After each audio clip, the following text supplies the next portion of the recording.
Em um artigo para o Estadão, Leandro Carnal escreve assim: a marca distintiva do cavaleiro seria conseguir, com gestos e falas, evidenciar uma superioridade pessoal sem muito esforço. A verdadeira etiqueta trata da convivência em grupo. A pequena ética seria uma consciência de que, mais do que um atributo da antiga nobreza, a cortesia e a gentileza são fundamentais para a existência em sociedade. Por favor, com licença, desculpe-me e obrigado são 4 fórmulas mágicas que devem ser multiplicadas. Todas implicam reconhecer que há algo ou alguém além de mim. Saber segurar a faca corretamente na mão direita e ao mesmo tempo maltratar o garçom é prova de que só se captou a parte imbecil da etiqueta. Respeitar o mundo ao redor não porque aspiramos à nobreza, mas porque somos parte de uma humanidade maior, mutuamente dependente. Tudo isso assume um poder multiplicador, como garantia o profeta Gentileza no Rio. Gentileza gera gentileza. Toda a essência da nova etiqueta é a consciência da vida em grupo. Educar é sempre um esforço. Funciona pela indicação direta e pelo exemplo. Este último é o mais poderoso professor já inventado. Atrás da grosseria esconde-se alguém com duplo defeito. Tem medo do mundo e dele se defende com as patas erguidas. Acima de tudo, o ser grosseiro tem dificuldade em compartilhar a alegria do convívio, pois vive o isolamento pleno de temores. Cortesia e etiqueta ajudam a dar passos na arte da felicidade. E eis também a assertividade, que é esse constante esforço da polidez sem fingimento e da sinceridade sem rispidez. A título de complementação, vamos também um pouco de André Comte Sponville em sua obra O Pequeno Tratado das Grandes Virtudes. As boas maneiras precedem as boas ações e levam a estas. A polidez é como uma moral do corpo, uma ética do comportamento, um código da vida social, um cerimonial do essencial, moeda de papel, diz Kant, mas que é melhor do que nada e que seria tão louco suprimir quanto tomar por ouro verdadeiro. Uns trocados, diz Kant, que não passam de aparência de virtude, mas que a tornam amável. E que criança se tornaria virtuosa sem essa aparência e essa amabilidade? A moral começa, pois, no ponto mais baixo, pela polidez, e de algum modo tem de começar. A polidez, conforme observa La Bruyère, nem sempre inspira a bondade, a equidade, a complacência, a gratidão. Pelo menos dá uma aparência disso e faz o homem parecer por fora como deveria ser por dentro. E por isso ela é insuficiente no adulto e necessária na criança. É apenas um começo, mas é um começo importante. Necessário. Dizer por favor ou desculpe-me é simular respeito. Dizer obrigado é simular reconhecimento. E é aí que começam o respeito e o reconhecimento. A polidez é anterior à moral e a permite. Ostentação, diz Kant, mas moralizadora. Trata-se primeiro de assumir os modos do bem, não, claro, para contentar-se com eles, mas para alcançar por meio deles o que eles imitam, a virtude, e que só advém imitando-os. A aparência do bem nos outros, escreve Kant, a aparência do bem nos outros não é desprovida de valor para nós, desse jogo de dissimulações que suscita o respeito sem talvez merecê-lo. Disso pode nascer a seriedade, sem a qual a moral não poderia se transmitir nem se constituir em cada um. As disposições morais provêm de atos que lhes são semelhantes, dizia Aristóteles. A polidez é essa aparência de virtude, de que as virtudes provêm. Portanto, a polidez salva a moral do círculo vicioso. Sem a polidez, seria necessário ser virtuoso para poder tornar-se virtuoso. Então a polidez ela salva a moral desse círculo vicioso, criando as condições necessárias para seu surgimento e mesmo em parte para o seu pleno desenvolvimento. Um grosseirão generoso sempre será melhor do que um egoísta polido. Um homem honesto descortês sempre será melhor do que um crápula refinado. A polidez nada mais é que uma ginástica de expressão, dizia Alain. É dizer claramente que ela pertence ao corpo e, é claro, o coração ou a alma é que prevalecem. Inclusive, há pessoas em que a polidez incomoda por causa de uma perfeição que inquieta. Polido demais para ser honesto. É dito então, pois, que a honestidade às vezes impõe ser desagradável, chocar, trombar. Mesmo honestos, aliás, muitos ficarão a vida toda como que prisioneiros de suas boas maneiras, só se mostrando aos outros através de uma vidraça, nunca totalmente transparente, que essa vidraça seria então a vidraça da polidez, como se tivessem confundido de uma vez por todas a verdade e o decoro. No estilo certinho, como se diz hoje em dia, há muito disso. A polidez, se levada por demais a sério, é o contrário da autenticidade. Os certinhos são como crianças grandes bem comportadas demais, prisioneiras das regras, enganadas quanto aos usos e às conveniências. Faltou-lhes a adolescência, graças à qual nos tornamos homem ou mulher, a adolescência que remete a polidez ao irrisório que lhe é próprio, a adolescência que está pouco ligando para os usos, a adolescência que só ama o amor, a verdade e a virtude, a bela, a maravilhosa, a incivil adolescência. Adultos, eles serão mais indulgentes e mais sensatos. Mas enfim, se é absolutamente necessário escolher, e imaturidade por imaturidade, é melhor, moralmente falando, um adolescente prolongado do que uma criança obediente demais para crescer.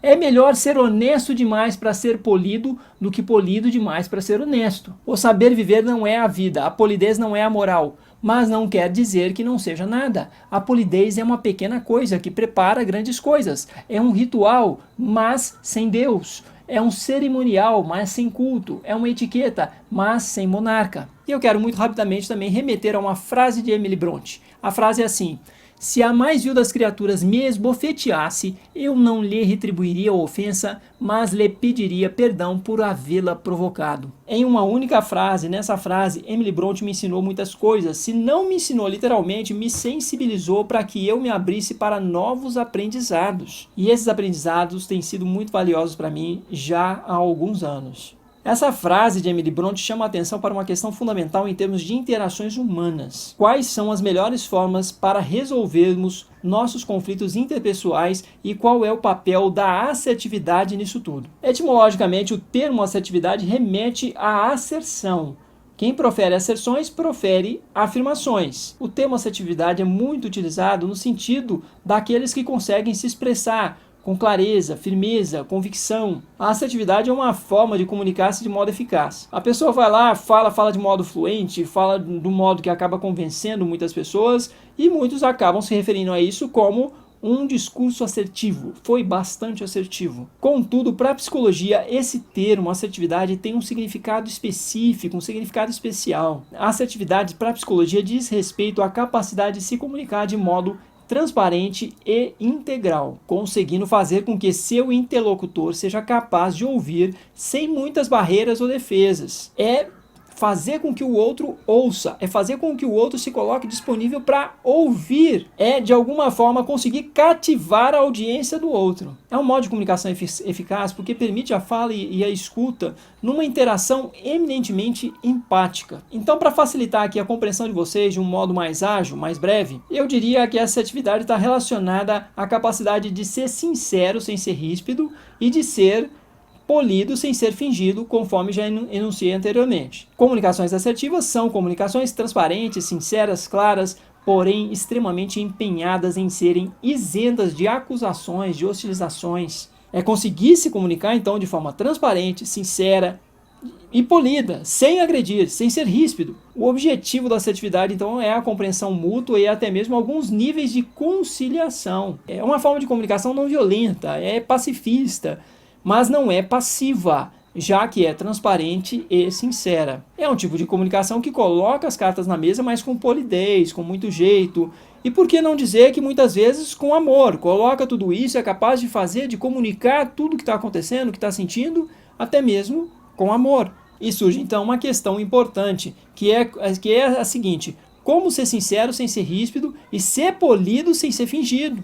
Como ser assertivo? Obviamente que muitas instruções gerais não costumam ser suficientes, eu sei disso. É sabido que treino é fundamental. Na vivência das mais variadas situações de conflito e com orientações adequadas, na tentativa de ser mais assertivo, é que a gente vai se tornando aos poucos mais assertivo. Mas isso não elimina a existência e a utilidade de algumas orientações gerais, as quais muitas vezes são enunciadas ou sugeridas em boa medida em algumas frases célebres como essa de Emily Brontë. Na tentativa de ser sincero sem ser ríspido e de ser polido sem ser fingido, um dos procedimentos mais utilizados é a expressão em primeira pessoa e sempre tentando se concentrar nos sentimentos vivenciados na interação. É importante não acusar, não julgar, não condenar ou agredir seu interlocutor. Esses comportamentos provocam repulsão na pessoa com quem estamos interagindo. São comportamentos que não trazem para perto, somente afastam, espantam.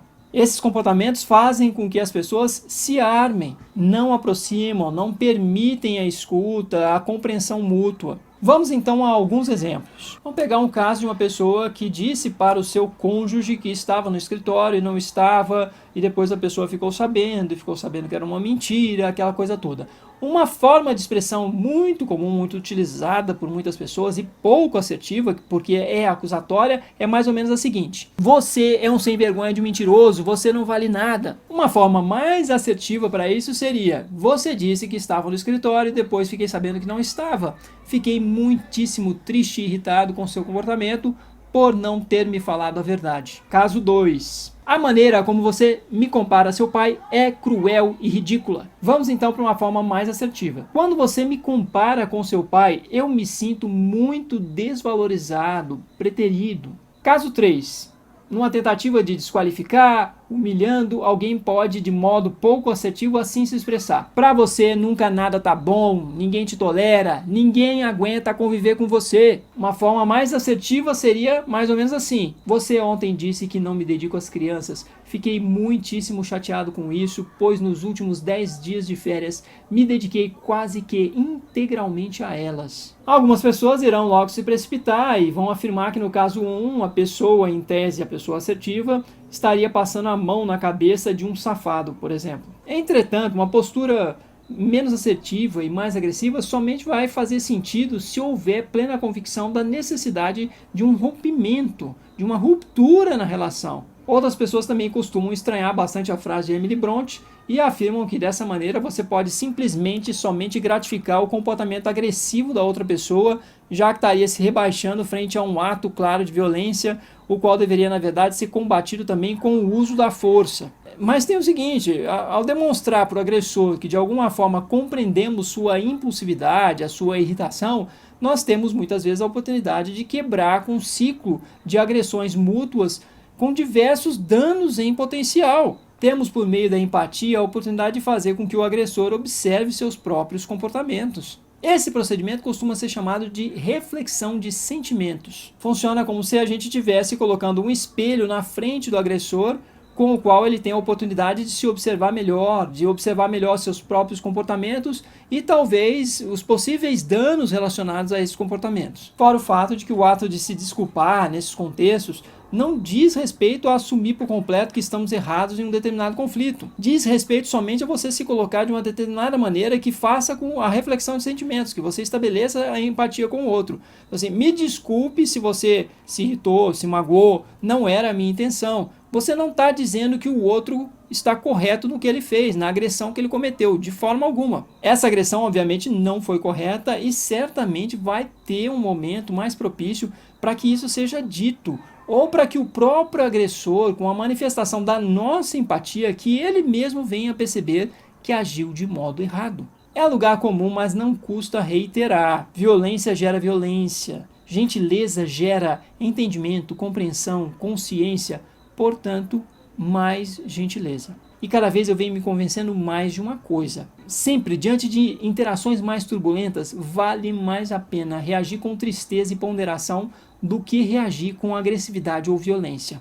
A tristeza faz sim a gente sofrer, cobra um preço alto, mas no final das contas o saldo com ela, com a tristeza, é mais benéfico do que com a violência. A tristeza costuma doer bastante e pode nos torturar por um bom tempo na terra devastada de nossos afetos, após alguma ingratidão ou hostilização. Mas a tristeza tem uma capacidade de organização das ideias e do mundo, das interações turbulentas entre as pessoas, da qual a agressividade nem chega aos pés. A tristeza tenta compreender o que aconteceu e vai aos poucos digerindo as feridas. A precipitação em ser agressivo faz com que a gente corra riscos desnecessários, podendo causar danos irreversíveis. A violência, a agressividade, então ela repele, destrói e acaba tendo pouco poder de compreensão, deixando muitas vezes um rastro sanguinolento de culpa e medo, um deserto completo onde antes havia amor.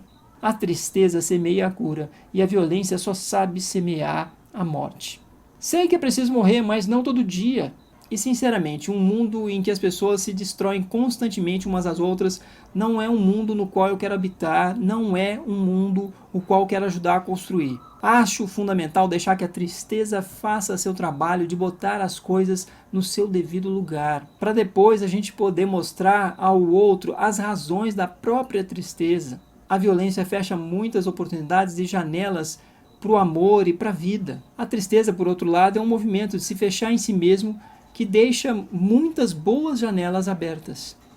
Bom, meus amigos, por hoje é isso. Se vocês gostaram desse vídeo, cliquem em gostei, compartilhem nas redes sociais, se inscrevam no canal. Obrigado por sua audiência e até a próxima.